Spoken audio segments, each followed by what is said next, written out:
Good morning class. Myself Shweta Srivastava and I am your commerce teachers. बच्चों, आज का जो आपका चैप्टर है वो है chapter 22, nationalization of bank. Nationalization of bank में फर्स्ट टॉपिक है आपका what is social control. Social control क्या होता है, यानी कि meaning of social control. Social control सरकार द्वारा बैंकों पर सामाजिक नियंत्रण योजना लागू करते समय सामाजिक नियंत्रण के अर्थ एवं परिभाषा को स्पष्ट करता है, लेकिन अनेक उपायों के आधार पर इसे समझाया जा सकता है। जैसे कि सामाजिक नियंत्रण से तात्पर्य एक ऐसी व्यवस्था से है जिसके द्वारा बैंकों का राष्ट्रीयकरण किए बिना बैंकों की जो साख नीति एवं प्रबंध व्यवस्था पे कंट्रोल किया जा सके, जिससे कि बैंकों के साधनों का राष्ट्रीय हितों में ज़्यादा से ज़्यादा उपयोग हो सके। और सामाजिक नियंत्रण योजना राष्ट्रीयकरण एवं मुक्त व्यापार के बीच का एक रास्ता है जिसके अंतर बैंक नीतियों और नियंत्रणों का पालन करती है। Social controls on bank.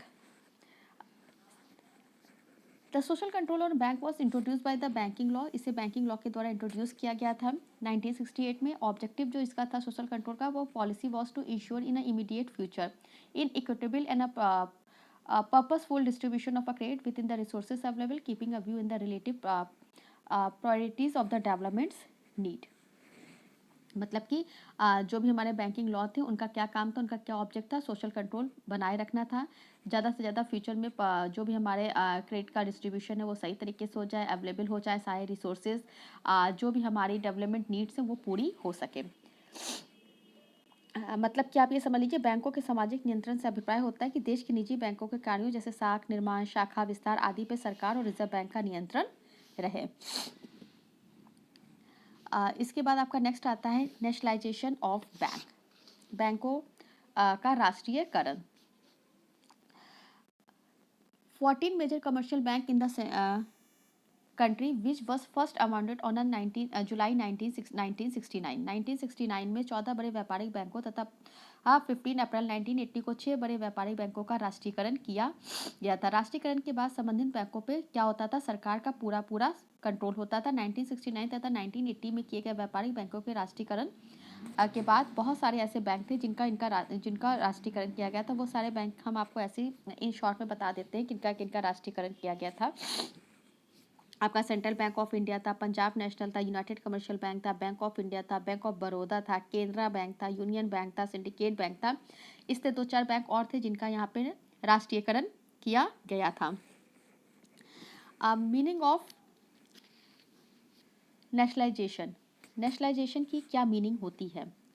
Simple शब्दों में देखो, जब सरकार किसी भी उद्योग या व्यापार या उपक्रम का स्वामित्व या प्रबंध या नियंत्रण अपने हाथों में ले लेती है तो इसी को हम नेशनलाइजेशन कहते हैं। नेशनलाइजेशन का अर्थ होता है कि सरकार द्वारा न केवल उस उद्योग विशेष का स्वामित्व अपने हाथ में लिया गया, बल्कि उसकी जो संपूर्ण नीति निर्धारण, पॉलिसी वगैरह है, जो भी नियंत्रण है, जो भी कंट्रोल है, उस पर सरकार का अधिकार होता है। बैंकों के संदर्भ में राष्ट्रीयकरण का अर्थ बैंकों के स्वामित्व, उसका मैनेजमेंट, उसका कंट्रोल और उसकी जो भी रूल्स रेगुलेशन और जो भी पॉलिसी बनती है वो सब सरकार के हाथों में होती है। इनके कुछ ऑब्जेक्टिव थे जिस उद्देश्य से इनका नेशनलाइजेशन किया गया था। सबसे ज़्यादा पहला क्या था, removal of a control of a few businessman and industrialist over banking commanding huge resources. Second था प्रोविजन ऑफ एडिक्वेट क्रेडिट, बहुत अधिक मात्रा में क्रेडिट मिल सके एग्रीकल्चर को, small scale industry and export trade को बढ़ावा मिले। Encouragement to the new classes of entrepreneur in still the big business पे, जो नए नए एंटरप्रेनर आ रहे थे उनको इनकरेज किया जा सके। Giving a professional bent to the bank management by replacement of selfish direction, maintaining the bank in their own interest. Provision for the adequately train staff, reasonable terms to services of bank staff so as make them real servant of the public. और जो भी हमारे staff वगैरह थे वो train हो और हमारे पब्लिक के को सर्विस प्रोवाइड कर सके। इसके बाद आपका आता है carrying the banking is hit unbank in under bank areas. Under banking areas के अंदर सारे बैंकों को देखा जाए to minimise regional imbalance and avoid the lopsided development, जो भी डेवलपमेंट वगैरह इनका रुका वो बढ़ावा मिल सके, और जो भी मतलब इम्बैलेंस में काम हो रहे हैं उन्हें मिनिमाइज किया जा सके। To inculcate banking habits amongst the masses, banking habits लोगों में ज़्यादा से ज़्यादा हो सके। Of course there were the objective of social control of bank as well as which a matter of the fact could not be achieve.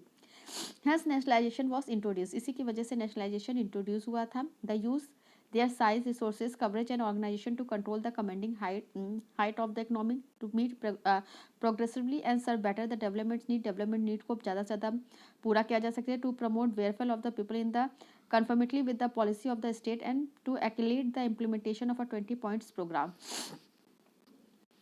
इसके बाद आपका आता है arguments in favour of nationalization bank. Nationalisation के bank के favour में कुछ arguments थे. पहला क्या था? Utilization of bank rate in a national interest. If the bank are allowed to be the operated by the private individual, यदि private individual के द्वारा बैंक ऑपरेट किए जा रहे हैं, then the bank credit shall not be use to the interest of the nation. On the contrary, the bank rate will be utilized in the interest of those individual who control the bank. ये इसका जो मतलब interest आता था, जो इसका जो इसमें जो काम कर रहे हैं लोग, उनका जो इंटरेस्ट होता था वो केवल और केवल इंडिविजुअली होता था, जो कि बैंक जो कि मतलब हमारे कंट्री के लिए नहीं हो पाता था. इनका इंटरेस्ट केवल और केवल इंडिविजुअली होता था. Business fluctuation can be checked as well. No, the capitalist economics is all at the time affiliated by the business fluctuation. The slump and the boom follow each other at regulated interval. These fluctuation causes untold harm to the economic of the country. यदि हम business जो भी हमारा business fluctuation है उसको check नहीं करेंगे तो ये हमारे कंट्री के लिए काफ़ी हार्मफुल होगा. Government can keep effective control. Government को इसके ऊपर काफ़ी ही इफेक्टिव कंट्रोल करना चाहिए जिससे कि जो कि बैंक फुली नेशनलाइज किए जा सके. Inter bank competition can be ended. There is the present going on wasteful competition among the Indian bank which benefit no one. If all the bank are nationalize, सारे बैंकों को nationalise किया जाए जिससे कि जो भी वेस्टफुल कॉम्पिटिशन है वो ऑटोमेटिकली खत्म हो जाए. नेक्स्ट है utilization of bank profit in a national interest. If the bank operate under the private management, the profit will surely be utilized in the interest of those individually who manage and control the bank. If on the contrary the banker are nationalized, देखो अगर bank nationalise नहीं रहेगा तो उसका जो भी profit होगा वो इंडिविजुअली उनमें डिवाइड होगा. लेकिन यदि बैंक को नेशनलाइज कर दिया जाता है या सरकार के हाथों में बैंक आ जाता है तो उसका जो भी यूटिलाइजेशन होता है वो हमारे नेशन के लिए किया जाएगा. Development of specialized bank. इसके अलावा हमारे जो एग्रीकल्चर में शॉर्टेज हो रहे हैं, इंडस्ट्रियल हो, इंडियन फॉरेन एक्सचेंज बैंक है हमारे कंट्री के. If the entire banking industries nationalise, इन सबको नेशनलाइज करना चाहिए जिससे कि ये गवर्नमेंट के हाथ में आए और स्पेशली बैंकिंग इंस्टीट्यूशन को हमारे कंट्री के लिए डेवलप करना चाहिए. Improvement of efficiency. The government bank in a view of their vast resources are able to attract competent train and experience staff. हमारे जो बैंक हैं उनमें एक ट्रेन स्टाफ की, एक्सपीरियंस स्टाफ की ज़रूरत है जो कि बहुत ही अच्छे तरीके से काम कर सके. The level of operational efficiency is bound to be the higher in a government bank in the comparison to the private bank. Balance growth of bank. Next topic है. At present the private bank operate only in those areas where they good business and hence generally all the banks are in a town. ज़्यादातर जो हमारे private bank होते हैं वो town वगैरह या big cities में होते हैं. With the nationalisation of a bank, बैंकों के नेशनलाइजेशन के साथ the government will open the branches in those area. ये उन बैंकों की ब्रांचेस को उन एरिया में खोलती है जहाँ पे बैंकिंग फैसिलिटी ना के बराबर है. कर्ब on corruption. Many businessmen violate the foreign exchange rules with the convenience of the bank. They increase the value export invoice and decrease the value of import invoice. Export बढ़ता है, import गिरता जा रहा है. Many banking given loan to their director और nominal rate of interest. ज़्यादातर जो bank होते हैं वो नॉमिनल रेट पे इंटरेस्ट दे देते हैं. समटाइम्स कभी कभी these banks provide indirect benefit to their director. अपने डायरेक्टर को ये बैंक इनडायरेक्टली बेनिफिट भी देते हैं, सच एज फॉरेन टूर देते हैं, बैंक एक्सपेंसेस, फ्री एकमेंडेशन, ये सारी चीज़ें अपने डायरेक्टर को ये देते हैं. All this mis practice can be abolished by the nationalising bank. अगर बैंकों का राष्ट्रीयकरण हो जाएगा तो ये सारी चीज़ें खत्म हो जाएंगी. Abolition in foreign bank. The foreign bank held the dominant position in the Indian banking system. They almost controlled the foreign exchange business of the country as well as they competed with the Indian bank. These foreign banks used to own capital for the welfare of own country. जो foreign bank होते हैं वो अपनी capital अपनी ही country में लगाते हैं. They also remitted a large portion of their profit to their respective country. All these problems could only be solved by the nationalization of bank. ये सारी problem तभी solve हो सकती है जब बैंकों का राष्ट्रीयकरण किया जा सके. Economic growth of the country. By nationalization the bank, the full banking structure will function for the benefit of the country. The same has been proved by the State Bank and Reserve Bank of India. They have functioned in the national interest after their nationalization. Both the bank have provided credit facility in a rural area. Bank को rural area में credit facility देनी चाहिए, deposit receive करना चाहिए. ये सारी चीज़ें तभी हो सकती है जब हमारा बैंक नेशनलाइज्ड हो और नेशनलाइज होने के बाद ही बैंक के जो भी ग्रोथ होती है उससे हमारी कंट्री की इकोनॉमिक स्ट्रक्चर को काफ़ी हेल्प मिलती है। Capital formation, ordinary public reposes greater confidence in a government than the private bank. Private bank की अपेक्षा गवर्नमेंट बैंक पर पब्लिक का विश्वास ज़्यादा होता है। If all the bank in the country are nationalized, यदि हमारे बैंक कंट्री में सारे बैंक नेशनलाइज्ड हो जाएंगे, the public will have no hesitation in depending their surplus fund. तो पब्लिक को बिना हेजिटेशन के वो अपने फंड को बैंकों में डिपॉजिट करेंगी। They will undoubtedly give the incentive और to the people the save to keep their savings in the bank. The basic necessity for economic growth of the countries increase in the capital formation. हमारी economic growth के लिए बहुत जरूरी है कि capital formation बहुत ज़्यादा से ज़्यादा हो, और ये तभी हो सकता है जबकि हम बैंकों का नेशनलाइजेशन करें। इसके बाद आपका नेक्स्ट आता है आर्गूमेंट्स अगेंस्ट नेशनलाइजेशन बैंक। अब नेशनलाइजेशन बैंक के अगेंस्ट में कुछ आर्गूमेंट्स है, वो देखिए। Fall in the efficiency of nationalised bank. अब weight arguments against the bank nationalisation is that it will lead the decline in the operational efficiency of the bank. In this connection, example are given the state enterprises where the efficiency has deteriorated after the nationalization, such as enterprises in the context. Special mention is made the nationalized bank were inefficiency, rapid and wastage have gone since government took over under its ownership and management. कभी कभी क्या होता है, जब बैंकों का राष्ट्रीयकरण हो जाता है तो बैंक बहुत ही अच्छे से काम नहीं करते हैं, वो रेड टेपिज्म को बढ़ावा देते हैं, क्योंकि उन बैंकों का राष्ट्रीयकरण तो हो ही चुका है, अब उनके ऊपर कोई फ़र्क तो पड़ता नहीं है। नेक्स्ट क्या है, इन एक्सपीरियंस स्टाफ।